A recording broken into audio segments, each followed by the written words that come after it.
في الفيديو ده بقى هنشوف حاجة خطيرة جدا جدا جدا، لازم كلنا نعلمها لولادنا. المدرس ده عمل حاجة حلوة قوي، عمل كفر وبيجمع فيه موبايلات الطلاب.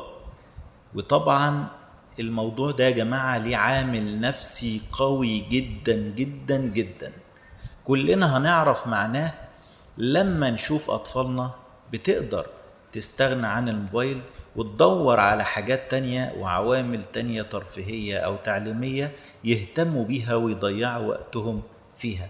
لازم كلنا نلعب على العامل النفسي ده ونوفر حاجات تانية وأدوات تانية لأولادنا يقدروا يشغلوا أوقاتهم بيها ويقضوا وقت فراغهم ويبعدوا عن مسكة التليفون، لأن التليفون بيعمل حاجات خطيرة جدا في الأعصاب وبيضعف أعصاب اليد. فاحنا كلنا بنحب أولادنا وعايزين نشوف أولادنا في أفضل حال. تحياتي ليكم واشوفكم على خير دايما وموفقين جميعا، واتمنى لكم التوفيق والنجاح، واشوفكم في فيديو جديد